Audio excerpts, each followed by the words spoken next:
Hey everyone, and welcome to another episode of the MacHeads cast. This thing is really happening, and I'm keeping it going. This week we're going to discuss 3 topics. The main topic is the 7th album Curse real? That's going to be a fun discussion about 7th eras. We're also going to kick off the vintage album review discussion section of the podcast with Fergie's The Dutchess. I have a lot of thoughts on that record. And the last topic of the day is going to be Dune 2. Because I need an outlet to talk about this movie. I've been obsessed with it. I've seen it twice. And anyway, here's the podcast. Let's just get it started. So 7th album Curses, I just wanted to discuss this because Ariana Grande's 7th album, Eternal Sunshine, is coming out this week, and I haven't seen much hype for it other than people in my pop circles. I feel like the general public, other than Yes and, igniting this whole discussion of whether or not she's a homewrecker, that kind of fizzled relatively quickly. The Mariah Carey remix, which I'll also discuss, was a complete mess, but also kind of a serve, but it also didn't save the song. The song has free fallen currently this week. It doesn't seem like Eternal Sunshine is going to be a hit. I'm already seeing some Swifties circle the blood in the water. There's a feud between Swifties and Arianators.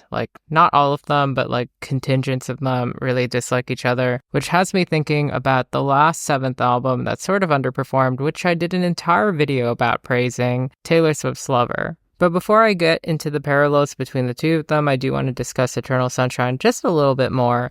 I do think that it's doing better than some people would expect it to do. The signed CDs have sold out really quickly. I secured one of them. I'm a sucker for a signed CD. Sue me. I hope she signs them this time and it's not like the Stuck on You kind of records that were not really signed. I really do think that the rollout for Eternal Sunshine has not been optimal at all. There haven't been any live performances to my knowledge. Personally speaking, the promotion for this album has not been very good. I haven't seen any live performances. That remix was kind of like a Hail Mary to keep the song on the charts, but awareness for the album just isn't really there. I feel like the only people who really know that it's coming out are, again, people in the know, fans, detractors, the such. I recently did video essays for both Thank You Next and Sweetener, which, both were pretty big eras because Ari had taken her time to promote these songs to really hone an image and a vision for this era. Eternal Sunshine has been surrounded in such a weird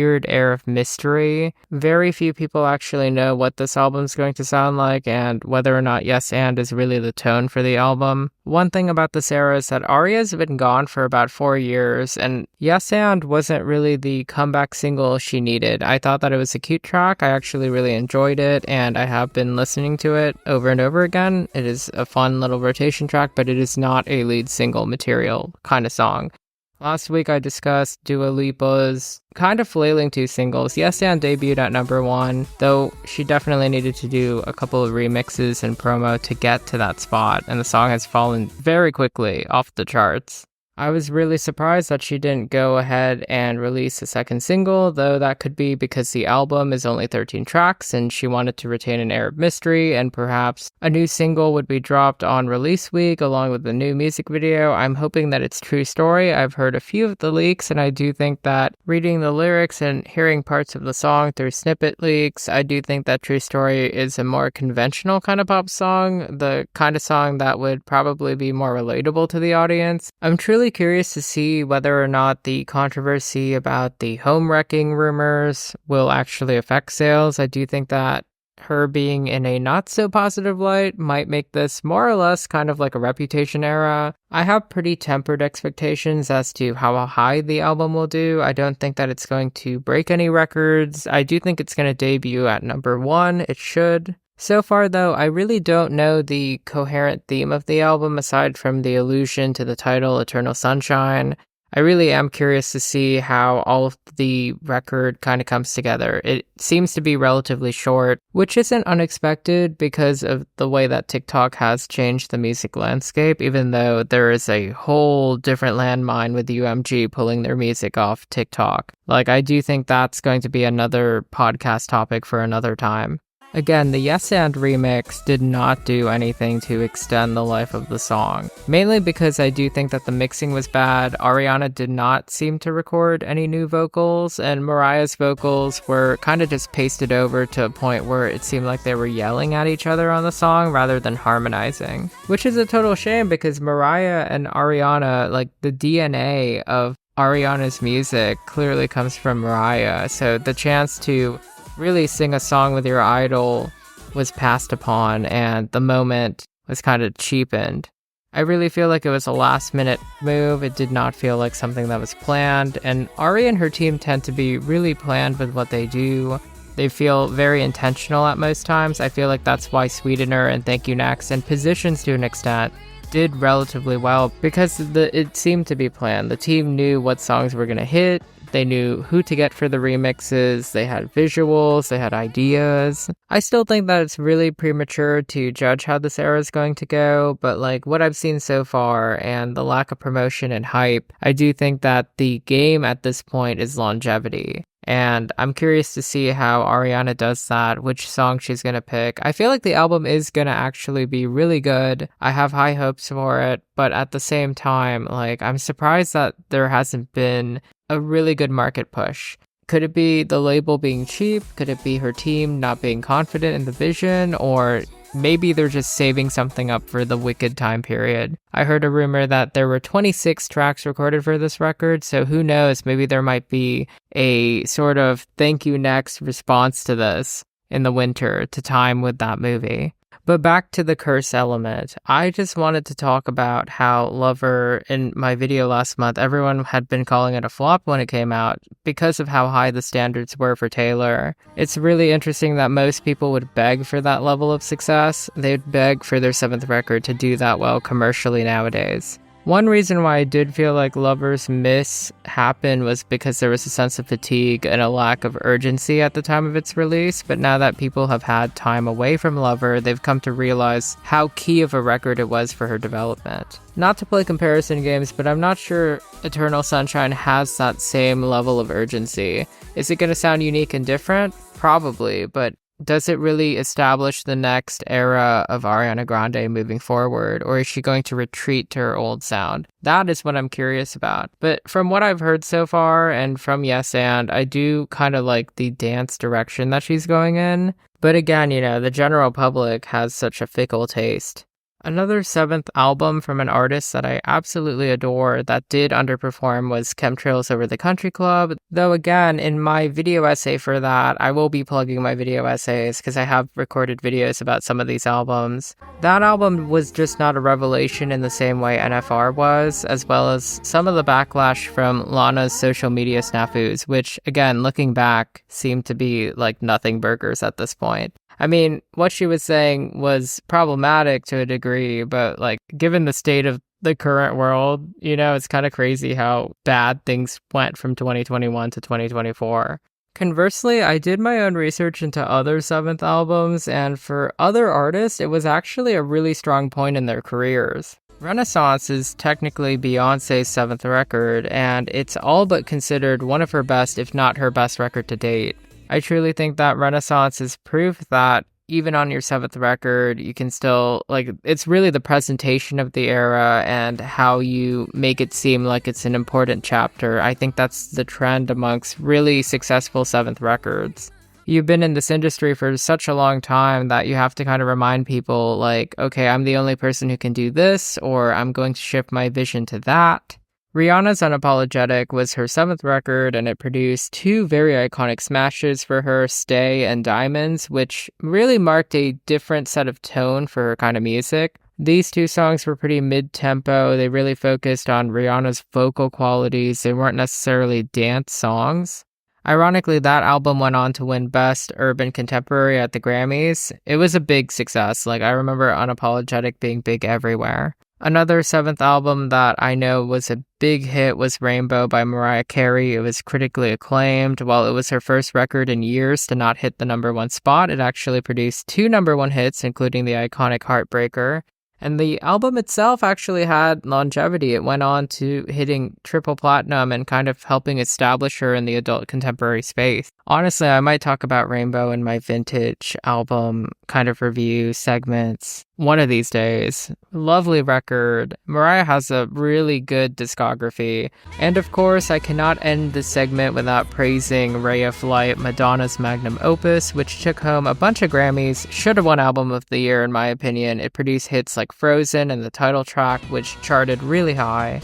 Ray of Light, though, has this legacy of marrying techno and electronic music into the pop canon. I think that many of the dance sounds that we have today would have not been here if Madonna had not really introduced people to kind of rave. The music has existed forever, but it really only takes one artist or like one period of time where a bunch of artists are implementing this sort of sound into the atmosphere that allows a genre to flourish, that allows it to reach a general public. Ray of Light did that for electronic and techno. So the old gays tell me. Madonna herself actually considers this to be one of her best records to date, and I do agree with that. One of these days I will sit down and record a proper video about that if you're interested. So in conclusion, albums really do live or die by the quality of the music, I like to believe, though it doesn't help if you're going into your seventh era that you have a stale image or you have some controversy that's leaning behind you.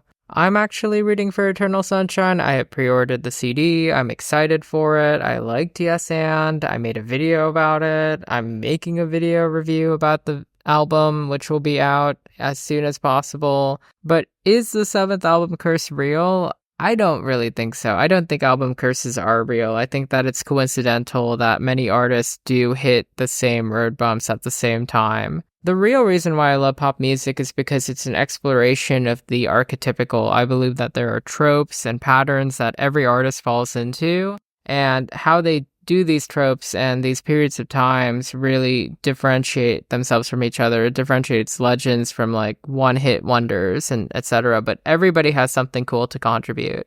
Which brings us to our new section, the vintage album discussion. I've always wanted to do this because there are so many albums that I wish I could make a video, like a proper video about, but I just don't have the time in the day. So this is going to be more or less an informal, non-kind of recap thing. I'm not going to cover every single track, but I will talk about the singles, the way it impacted my childhood, because some of these albums did come out when I was a kid, before I even understood what Stan Twitter was, before I went on ATRL in 2009. And became the pop gay that I am today. And one of these records is Fergie's The Dutchess. I was about 10 years old when this came out, so I really wasn't aware of how monumental this record ended up really being. But I was very aware of Fergie, as my dad had been a huge fan of the Black Eyed Peas because one of their members, Will.i.am, is Filipino. One of the very first albums that I remember going to a store and buying with my own money, mainly because my dad wanted me to understand the experience of exchanging money for goods, was Elefunk. That was actually the first record that the Black Eyed Peas had made that Fergie was a member of the band full-time. What I didn't know at the time was Fergie had actually been a member of Wild Orchid, a rock band, for many years until she quit to join the Black Eyed Peas in 2002. I recall loving how she sang on Where's the Love, but one song on Elefunk that I always come back to, even up to now, is Shut Up, which would not be a song without her on it. Fergie was relegated to being the girl of the group. She was really the key vocalist for a lot of the tracks, but she had bars, man. A lot of people remember the Black Eyed Peas for their music from the end, but it really was the music from Monkey Business that made me a huge fan of them to begin with. Yes, the record with My Humps and Don't Funk With My Heart, which both won the group Grammys. I really adore My Humps, even though it is an absolute trash song. Don't Funk With My Heart is actually a way better song. That was actually the single that I really liked as a kid. I really feel like Will.i.am, for all of the hate we give him, is a master sampler. Like the songs that they were sampling on Monkey Business, the DNA of that record really shone when applied to The Dutchess, which was built on the same sort of DNA. The Dutchess was just a big record. Like, honestly, I did not realize that it was the first record by a woman to score 5 multi-platinum hits in the digital download era, a record that would only be broken by Katy Perry's Teenage Dream's insane run. Fergie was the it girl of that time. Like, you don't realize how big she was. I didn't realize how big she was at the time. She produced 3 different number ones. 5 of her singles were just straight up top 5 hits on the Billboard Hot 100. London Bridge, let's talk about that. That was an iconic debut single for her. This very cute and catchy double entendre. The visuals were extremely sexy for the time. Like, Polo Dodon was the producer. He was the guy who was making her straight up bangers. Many people, like many critics at the time, had called it a Hollaback Girl knockoff. Which, to be fair, the song does have a very similar sound to that, but I felt like Fergie's rapping elevated it. I felt like the production was a little bit tighter. It aged very well to the point where I think it was used in a bunch of trailers for this Men in Black movie, which did terrible. If you ask a millennial, any millennial, about what was playing during their middle school, high school dances, they will say this song, for sure. There's like a sweet nostalgic quality to it because I don't think pop had reached that sort of synth pop sound until around Lady Gaga popularizing it again. That hadn't been in. Pop was really in this weird space that occupied R&B. It was very rap influenced, but there was still like a sweet analog quality to it. You could really tell that real instruments were being used. It hadn't been completely digitized. What makes me crack up the most about the Dutchess is realizing I was bumping to all of these songs about love, drugs, and criticizing the critics. The Dutchess itself wasn't really a coherent, cohesive record, but the songs were amazing. The second number 1 hit that she generated was Glamorous with Ludacris, and I think that it aged beautifully. Gwen Stefani would reveal that she actually passed on the song, as Ludacris's rap and the instrumental were originally set to be for some sort of luxurious remix or remake. Still, it worked out really great for Fergie. I felt like this showed Fergie's entire range, from her singing ability to her rapping. My favorite line is, "I still go to Taco Bell drive-thru raw as hell." I quote that every time I go to Taco Bell with my friends. And of course, Ludacris's rap is actually really good. I like the way that he uses the vocoder to make his voice go high and low. The music video is really cool because Ludacris would end up becoming more of a movie star than a rapper as time went on. So seeing him with Fergie doing the Bonnie and Clyde thing was really neat because it kind of foreshadowed his future in the Fast and the Furious franchise. And of course, who can forget, "If you ain't got no money, take your broke ass home." That is one of the most hooky parts of the song. I think it's catchier than her spelling the Glamorous. I almost had an aneurysm trying to remember how to spell that, but I know how to spell it now. Thank you, Fergie. I think it's really the last number 1, Big Girls Don't Cry, parentheses personal, that I consider her biggest hit, mainly because it's this very clean, elegant, adult, contemporary pop ballad.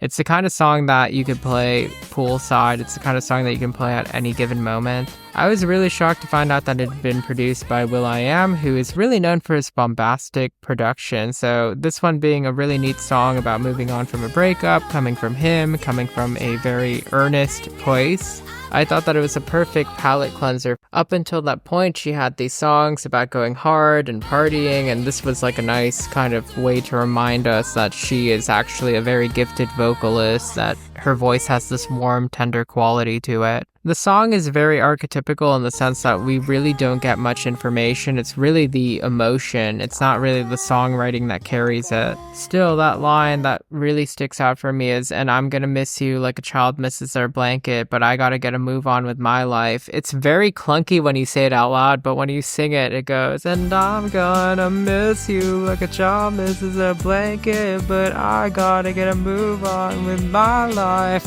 It's very chunky, but when you sing it, it makes sense. Pardon my vocals, by the way, like, I'm not a singer. The other 2 hits that I really loved a lot, maybe even more than the songs that hit number 1, are Clumsy and Fergalicious. Clumsy is this really fun bubblegum pop song that samples The Girl Can't Help It by Little Richard. I felt like the lyrics were definitely camp and underdeveloped, but it's really the production and Fergie's vocals that are really good. I'm shocked that with the revival of the Y2K kind of sound, the early 2000s kind of sound, that nobody has gone out of their way to make music like the Dutchess. I feel like it's a ripe space. People are kind of nostalgic for the sound already since it's been over 15 years. I believe this album came out maybe 18 years ago. I'm not good with math. Clumsy is both maximalist and dynamic. I felt like the bridge is a lot of fun. Will.i.am can actually be a very solid producer when he has restraint, when he's really clocked in and not focused on himself. I feel like he's one of those producers where if he separates himself from his ego, he can really be amazing. When he makes his own stuff, it's not really that good, but when he's really paired with someone who has a vision or an idea or a unique voice, he's really good. When he's not, we get Britney Jean.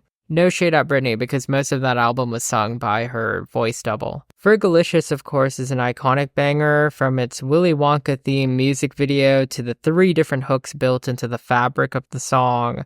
I like that it interpolates so many different songs, including JJ Fad's Supersonic, which is a favorite song of my mother. My mom is a huge R&B kind of rap nerd, which is really funny because you wouldn't expect that from like a Filipino woman, but she adores that stuff. I felt like this song most resembles Monkey Business's kind of interesting songs built around these classic samples. It was a staple at my elementary and middle school dances. Like, Fergalicious is the kind of song that gets stuck in your head. I also do like the slight little jab at Nelly Furtado. I don't know if it was ever intentional where she says, "I ain't promiscuous," because Nelly Furtado was someone who was doing music kind of on the same spectrum as Fergie. Again, that time period, like that 2006 to 2008 era, right before Lady Gaga was on the come up, right before Katy Perry was on the come up, there was this very distinct flavor to it. You could really tell that the music had been produced by people who were in the rap game, who wanted to do something poppy. That period is very niche. It's very dated because there's so few music that really sounds like that. As for the Dutchess itself as an album, I always thought that it was a mixed bag. And that's really built into the DNA of the times. Prior to the late 2000s, albums really stopped being cohesive storytelling vehicles for pop stars. The digital age was huge on singles, so most albums of that time, the priority were the singles and everything else would be B-sides or fan favorites. But the Dutchess does have a few deep cuts that I thought were pretty good, like Here I Come, which could have been a single, and the closer, Finally, which I really did like because it was a John Legend co-write that hinted at Fergie's potential as a more traditional, conventional singer. Aside from that, I don't really remember much of the album. As I was re-listening to it again, I really didn't find any songs that clung to me that weren't the singles. No fault to Fergie at all, but I do get why the album had gotten mixed reviews. I'd personally give it a 6.5 out of 10 just on the strength of the songs that I really like and the nostalgia factor, but it was not the best album of that time. And of course, before I wrap this section up, I have to talk about that iconic Barracuda Today Show cartwheels performance. Iconic, show-stopping, there are no words to describe how amazing this performance was. It's so amazing that Kim Petras, who had performed on the Today Show last year, wore a shirt referencing that moment. I will never understand what possessed Fergie to just really amplify that performance and keep on singing. Like, you hear her vocals. As she's spitting, you can actually hear her exert her voice. So she's like kind of just like showboating that this is her voice. Like, this is no auto-tune, this is no playback. Fergie did do a lot of weird acrobatics as well. I recall there was this James Bond tribute performance where she was just spinning in the air. Fergie is a performer. She has pissed her pants on stage before.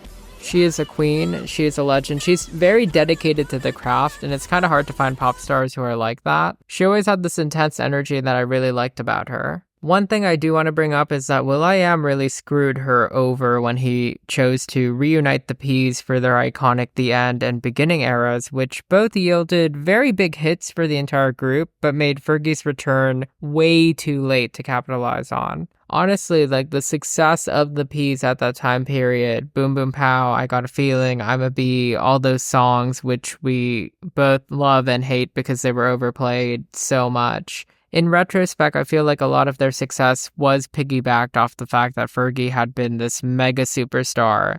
Not to like downplay the group's dynamic, I feel like each member brings their own energy and flavor, but Fergie like elevated them to a new level. I recall a lot of people wondered why she never came back to pop right after that moment. And it does make sense because touring is exhausting and coming up with new material on the road can be draining. But by the time she could actually feasibly release a new record, like by the time they had wrapped up the world tour, it had already been 5 years after her debut.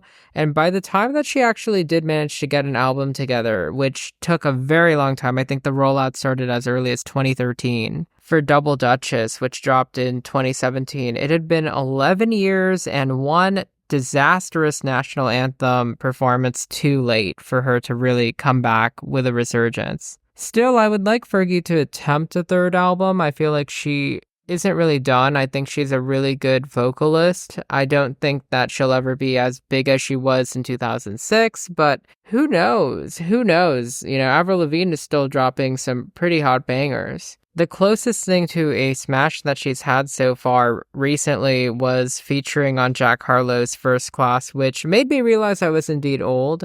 I felt like the sample was well executed and why people like the song. Jack Harlow's rapping on that song was kind of mid, to be honest.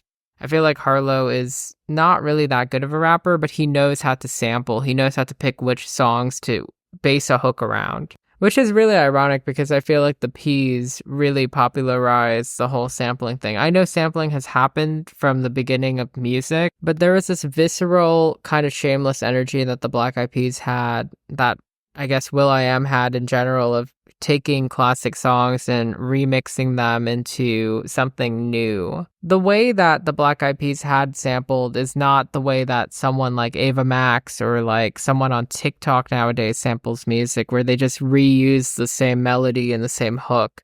I always felt like Will.i.am and company, they would really just find a way to recontextualize the hook or have it be like floating background information, like a sense of familiarity, but not necessarily the main event. And I feel like that art of sampling is dead nowadays, because nowadays you just go, oh, I missed this Shakira song, let me remix it and sing new lyrics over it. When you do something like that, you come across as lazy, but when you do grab like a riff or a bass line or the way that someone sings something and you like kind of make it your own, you give it an identity, some bite, that's when you really make good music. The Dutchess is an album that I really do love. I had so much fun revisiting it, and who knows, maybe I might like grab this recording and make a proper video on it. But for the time being, let me know in the comments what vintage album you want me to review and whether or not you like this segment or you want me to structure it in a specific way. I am open to kind of tweaking it. But it was fun to kind of take a walk down memory lane and have a loose discussion of an album that wasn't centered around numbers, figures, and the such, more so about emotion and kind of like the context of the times in which that music appeared. I feel like the timing of when a song comes out, the timing of when an album is out, is what really colors in why the work ended up the way it did. Whether or not it's an album you love or an album you hate, art is really all about context. And I guess emotion. Which brings me to the final section of the podcast. I think this is going to be a shorter episode unless this section drags out really long, but I need to talk about Dune Part 2. Because honestly, that is probably going to be the best movie of the year. I don't think any other movie is going to top it. Any other big blockbuster, at least. I feel like there's going to be a couple of Oscar contenders that'll make me cry. But this is the cinematic event of the year. You need to go see it on the biggest screen you can find. I saw it twice in IMAX 70mm. I've also snuck into a Dolby Cinema screening just so that I could see the knife fight at the end of the movie. By the way, spoilers on this point forward. If you have not seen Dune 2, do not watch this part of the video. Spoilers, guys, spoilers, even though the book is like really old. So Dune Part 2 takes place right as Dune Part 1 ends. So if you do really want to recap, you just go watch the first movie. But essentially, like, Paul has been betrayed. His entire family is in ruins. He is in the desert with the Fremen, which is a group of people who wandered the desert and have blue eyes because they're addicted to this space spice that apparently gives you visions.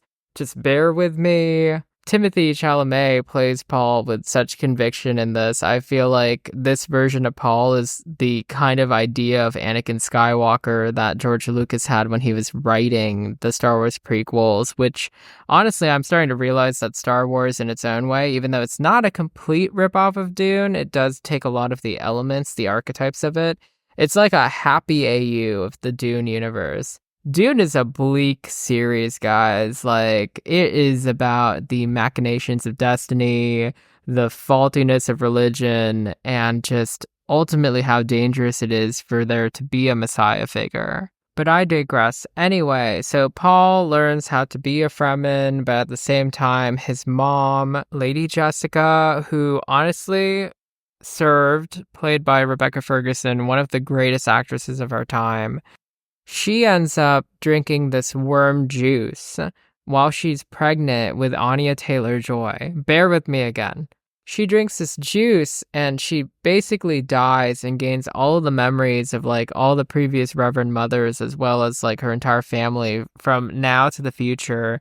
And her like Anya Taylor-Joy baby is like speaking to her telepathically because the women in this universe, well, some of the women belong to this group of witches called the Bene Gesserit who have been quietly influencing the history of mankind. Anyway, the family of people who betrayed the Atreides clan, who had taken over the planet from them, the Harkonnens, like, really want to get rid of the Fremen because they need spice, because spice not only gives you hallucinations, but you can use it to time travel, or like essentially full time and space so you can go anywhere. So it's basically gasoline. Anyway, they got really pissed off, and the Harkonnen who had like orchestrated the whole plan to kill Paul's dad, who was played by Oscar Isaac, who was really hot in the first movie, like he gets replaced by Austin Butler's character, Fade Rotha, who is this absolutely psychotic character. One of the best parts of the movie, really transformative role for Austin Butler. His best role, better than anything he's played, including Sharpay's Fabulous Adventure. So anyway, like, Paul goes out into the desert, he learns how to ride sandworms. Yes, there are giant sandworms that people learn how to ride. He falls in love with Zendaya, who plays Chani, who is this freedom fighter who does not believe in the Messiah. By the way, they believe in the Messiah. Like, these Fremen believe in Lisan al-Gaib, which is like the voice from the other planet, which was this myth that was planted by the Bene Gesserit on the planet in order to convince them that a Messiah was coming. Paul eventually kind of succumbs to this tragic fate where he does have to become this visionary because the Fremen are almost all but wiped out, and he decides that he needs to like take the blue juice that Lady Jessica drank earlier in order to like understand how the future works and like become God Emperor of the universe. It sounds absolutely ridiculous, and it is a very good movie that really broke my heart. The ending where Zendaya realizes that her lover Paul has completely been succumbed to, like he's not the person that she fell in love with, and she like rides away on a sandworm, really broke my heart. Like, I stopped believing in love for like a good day. I had actually gone to go see this with my best friend in all of the city at 11 p.m. final screening of Sunday because they were giving out these promotional IMAX 70mm strips. I had a quiet little Club Chalamet moment. For those of you who don't know who Club Chalamet is, she is this insane 50-year-old woman who's obsessed with Timothée Chalamet. She's an absolute stan for him. Psychotically so, to the point where she actually asked the writer's strike or actor's strike to end so that Dune 2 could come out on time. Seeing it on a screen that's like 15 stories tall, which really expands the height of the movie, I really felt viscerally connected to the film. The sound was pouring into every part of my body. Like, I feel like if I'd seen it high, I would have like warged myself into the movie. Luckily, I did not do that, but I was like sleep exhausted all of Monday because I had just seen the movie and it has not left my mind. The visuals, the music, Hans Zimmer's music in this movie is stunning. It's brilliant. There's a leitmotif that everybody knows. The one that sounds like it's Kurt from Glee, but he makes a Gregorian chant version to let you guys know that Paul is turned evil. Dune has kind of become Star Wars in a way. I don't think it is the Star Wars of our generation. There's only one Star Wars, but like Star Wars has not been good recently. All the nerds on this channel know that the recent Star Wars shows have kind of been mid. So it's kind of refreshing to see this kind of big sci-fi operatic thing take Star Wars' place in a way.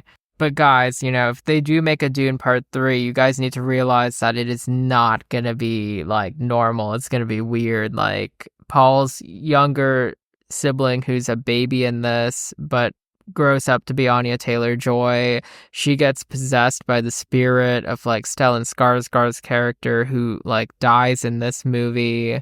Florence Pugh is in this movie, too. She plays Princess Irulan, who is actually kind of one of the more important characters in the Dune canon, and she's one of my favorite actresses. She just doesn't do anything in this movie. All she does is like talk in a monotone and go, "Paul, I will marry you so that you may not kill my father, the Emperor of the Galaxy." She has this insane plot where she like really tries to like birth control the shit out of Zendaya, but because if Zendaya has kids, which was written in the prophecy, those children would bring about the end of the universe.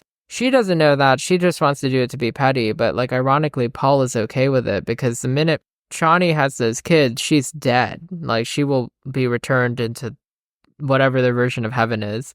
So it's just a really abstract stuff. I feel like most of the conventional hero's journey action stuff happened in these first two movies, which I'm glad that we got to do in part 1 and part 2. But if they are going to adapt the next book, Dune Messiah, which is a very odd book to really adapt because it's mostly politics and people cock-blocking each other, I don't know how that would work. But then again, the director is brilliant. I cannot pronounce his name. If I butcher it, correct me in the comments, or I don't really care. It's Denis Villeneuve. I hope I pronounced it correctly. If I did not, I used to pronounce it Denis Villeneuve. Like, oh, Snoop Dogg pronounced it because I thought Snoop Dogg was really funny for pronouncing it wrong. That man is one of the best filmmakers right now, like living right now. I feel like he has made some funny comments about how filmmaking isn't about dialogue, even though a lot of Dune 2 has been quoted between me and my friends. It's like memes. But the man knows how to compose a shot. He knows how to condense a story. Something like Dune, for the longest time, felt impossible to adapt, but somehow he made it work by condensing elements and making it more of a streamlined story. As a screenwriter myself, I like the economy of how he does things. I do understand that book readers, I had actually read the novels as a child, so I do know that like a couple of plot threads and characters are completely omitted, but I feel like a lot of the omissions that he made were necessary for his particular vision of the series. I do really feel like the tragic underscoring element of Paul's like descent into fascism and ultimately losing his identity to destiny and purpose is really well executed here. But some of the grander themes about exploitation and the economy are completely lost. It's really funny because Princess Irulan, who is Florence Pugh's character, she's the framing device between the movie. Like in David Lynch's extremely flawed Dune adaptation, she is the narrator for much of it because it's really her diary writing that like she passes down to the kids of Paul that like contextualize the story. So like we're getting like a historian's view on stuff that's happened deep into the future. Again, I'm not really a Dune head. Like I just have vague working knowledge of the story. I had read the novel years ago. I'm an enthusiast for sci-fi. So like one of you nerds is going to correct me in the comments about everything because I'm pretty sure I got half of this stuff wrong. But you guys should go see it. Everybody in the film is excellent. The film is brilliantly shot. It's a gorgeous film. The sound is amazing. This is why you go to the movies. This is what Nicole Kidman was talking about. I think this is probably going to be the best blockbuster to come out in 2024. I don't think anything else is going to come close. And I think the Oscars are coming this week or next weekend. So look out for my podcast on that. I'm actually really curious to see who wins. I'm personally rooting for Oppenheimer for Best Picture. I know Cillian Murphy definitely deserves the Best Actor trophy. I want Lily Gladstone to win Best Actress, and it looks like she's going to win it, but I wouldn't mind if Emma Stone took home that trophy. I really loved Poor Things. Like, I could talk about Poor Things for like an hour. Bella Baxter is just like an icon to me. I think that like she looks like Lorde, but she's like Bella Baxter. I'm really sad that Barbie's not going to win anything. The only Oscar I see it realistically taking home is song. It might be able to steal production design or costuming and hair and makeup, but like it's done so in terms of the race. Like, I was shocked that Margot Robbie herself had been snubbed from the actress category. But yeah, like, no, like, the Oscars are going to be really fun to watch this year, and I will share my thoughts on that when the time comes. But right now, it's looking like Dune 2 is going to win Best Picture or something, unless I see something that, like, comes out of the blue and captures my imagination. And I've seen a couple of movies early this year. I'm not going to say which ones because I'm not supposed to, or I'm going to get banned. I had a friend who got banned recently for watching Mickey 17 and posting about it on Letterboxd, mind you. If you're listening to this podcast, bro, like, I respect you. I respect your riz because you did sneak into that other screening in a disguise. But yeah, no, like, none of the movies this year have been hitting for me. Like, I don't think I've seen a film this year, aside from Dune 2, that I can go, wow, I'm going to tell my grandkids about it. I'm not going to have grandkids, but you know what I mean. With the upcoming possible strike for IATSE, which are the crews that really make the movies come together, I'm not quite sure if Hollywood is going to survive these next few years. I say as I live in Hollywood and work as a writer who needs to get a job. But yeah, go see Dune 2. Highly recommend it. See it in the biggest screen you can. If you can see it in IMAX 70mm, if you live in a major metropolitan area, go. And I guess that's it for the podcast, which, you know, this one has been a more loose, kind of fun structure for me. This is essentially like 3 videos mashed together into one podcast, but without me doing like the legwork of hours of editing. Believe me, guys, when I do these era recaps, I do actually go in and I try to surgically stitch together as much proof and context visually as possible. These podcasts, I don't really feel the need to because I'm just extrapolating, basically talking out of my ass and from my memory, which is fun. I want to give a quick shout out to all of my members. Thank you so much for supporting my channel directly. To my subscribers, I see you guys rising. I see you guys commenting. I see you guys, you guys are amazing. And thank you so much for being a part of this channel. Thank you so much for being consistent with these podcasts. I thought that I was only going to get like 300 views and just call it a day, but many of you come back and I love the discussions on the comment section. You guys write substantive things. You guys don't write dumb comments. Like, I really like the conversations and the viewpoints that you guys give me. It's a very, and I hate to sound pretentious, intellectual space where like pop culture lovers can talk. And I feel like being able to provide that space, being able to be a moderator or to generate these conversations, it really does mean a lot to me. So long live cinema, long live pop music, long live the MacHeads podcast, assuming I don't get bored of making these. And I will see you next podcast or video.